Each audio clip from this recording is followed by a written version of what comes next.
As you know, we had the summit conference at the United Nations headquarters in September, where the member states agreed on the 17 goals and the targets that underpin them.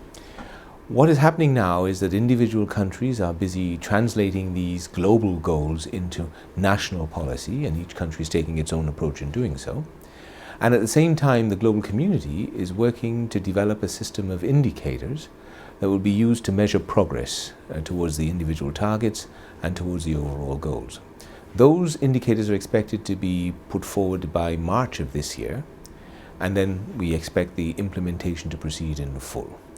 We also have, as part of the SDG agenda, the SDG approach, a monitoring and review function that will be carried out by what we call the High-Level Political Forum, that is expected to meet every year in July in New York and to review progress based on the indicators and based on the targets that the countries have set for themselves.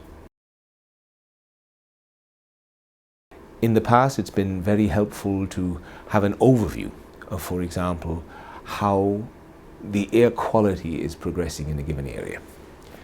But we find it really important to know what the various constituent parts of the improvement in air quality are, so that we will be able to identify how well we have done in addressing the sources of the air pollution and how much progress we've managed to achieve over time in improving the overall air quality.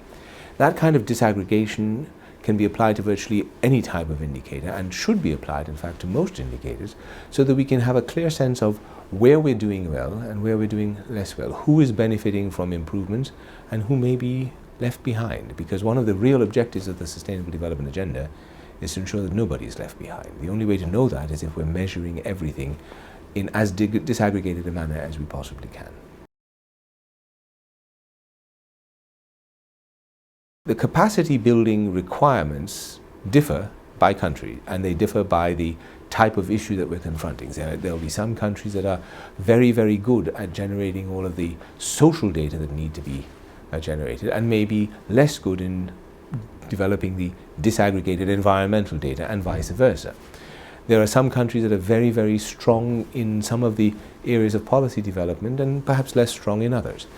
And there are some countries that will face pressing concerns in certain areas, and in other areas will have less pressing concerns because they've made more progress over time in the past.